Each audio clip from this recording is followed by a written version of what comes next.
Your market news now. Asian shares rose as investors cheered signs of easing inflationary pressure in the U.S. after data showed consumer prices in April rose at a slower than expected pace. Meanwhile, the South African rand struck a new three-year low in early trade under renewed selling pressure from the worst power cuts on records that experts say could get worse in the coming months. And company news, paper and packaging group SABC said its profits fell almost two-thirds in its second quarter after it was hit by production issues in South Africa, as well as weaker demand for key products. SABC, valued at about 23 billion rand on the JSE, generates only about 8% of its sales in South Africa, but the country accounts for more than half of its operating assets by value and more than a third of its workforce. To talk to us about the latest when it comes to the markets, we are joined by Patrick Matidi, who's the head of equities at Aluwani Capital. Patrick, thank you so much for your time. And as I mentioned in my intro, we had Asian shares cheering that, I suppose, call it softer than expected US CPI data that came in yesterday. From your perspective, as you look at the screens in the markets now, are we still running on that cheer and that high, so to speak? Yeah, good afternoon, Anastasia. Thanks for having me. Yes, indeed, we are seeing stability and a bit of positive sentiment coming through from the global side. Indeed, that CPI number was much awaited, and thankfully it came in a bit better than expected. I think for the US markets, though, the next focal point will be the debt ceiling. So as we know, the Congress has up until the 1st of June, to make a ruling and hopefully extend the debt ceiling. Beyond which, if they don't, it simply means that the US government will struggle to actually function, because then they can't borrow because they have reached that ceiling, which is something that the market is definitely not anticipating at this point. So a little bit earlier on, we had mining and manufacturing data. Were there any key standouts here, given the situation that we find ourselves in with load shedding and where the economy is? Yeah, unfortunately, those numbers continue to come through with declines. So for the period ended March, we're down about 2.6 year on year, so 2%, so 2.6% down compared to the same period last year, which marks the 14th month of consecutive declines. So for the past 14 months, we've had every month coming through a lot lower than anticipated. And this time around, the market was actually expecting a worse decline of 5%. So I suppose the 2.6% in that context is not that bad, even though if you look at the broader picture, it is still pointing towards a sector that is in contraction. And the big driver there, again, it continues to be load shedding, where we've seen this with companies reporting results now recently, that the ability to continue with normal business activities is being impacted negatively by load shedding. And these numbers do bear testimony to that. I think on the positive side, we did see gold output grow quite significantly, about 21%, compared to the same time last year. And I think the recent gold price has something to do with it, in that the gold guys are finding it easier, to manufacture and actually dig out gold, given the higher prices that we are seeing. But other sectors, from coal, nickel, all the way through to diamonds, we are seeing those subsectors are still in decline. The one thing I do want to talk about is the rand, and I do understand that we have the chart of the rand, which we've seen weaken more than 3.5%, at least for the week. And the current level that we find ourselves in is the level not seen at least until April 2020. That was the last time we saw the rand at these current levels. What's driving this sentiment? Is it majority of it all local factors right now?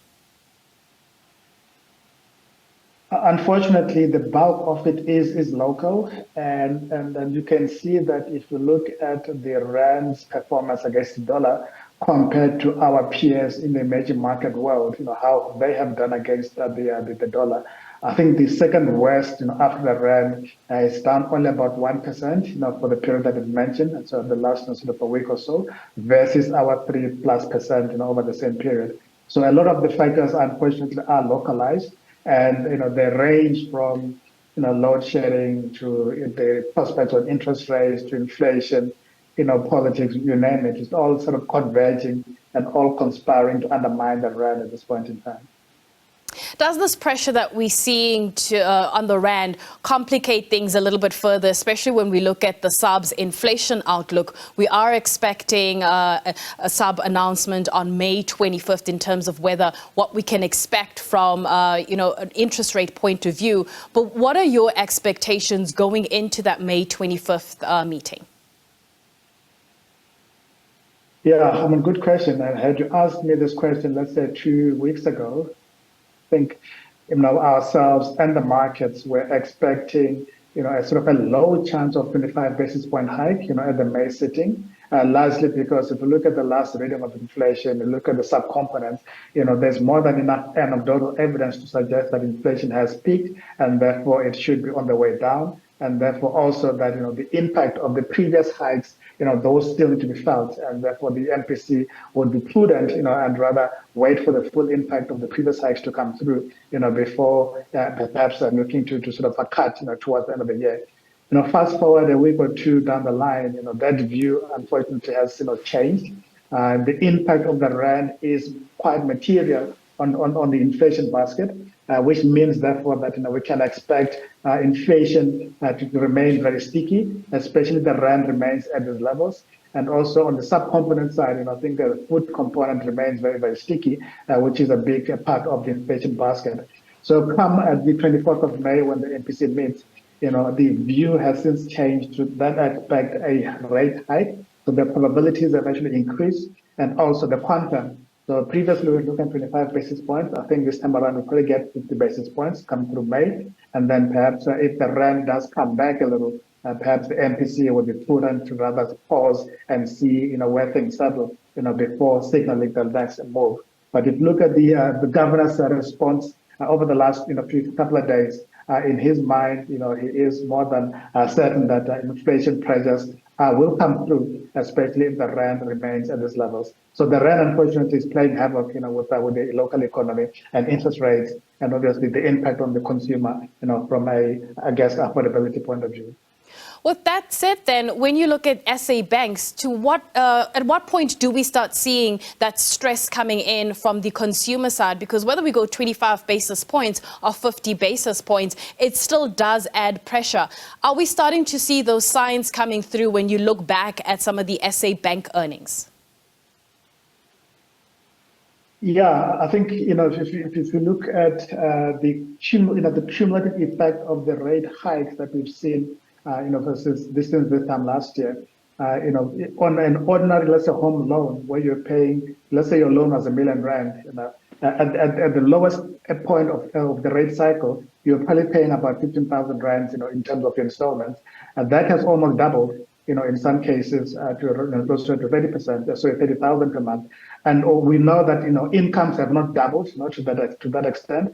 And certainly, therefore, that the consumer is quite under a lot of pressure, given the rate hikes that we have seen. We just need to look at the other direct lenders, your transaction capital, and also your Capitec to some extent. If you look at the latest numbers, to start to see that indeed, the sort of the honeymoon period of lower interest rates that we saw, especially during COVID, a lot of that is actually starting to come back and bite the consumer. And it's just a matter of time. And I think in the next reporting cycle, we should see some impact coming through from the banks, where the impairments that they were reversing because people are still in good shape.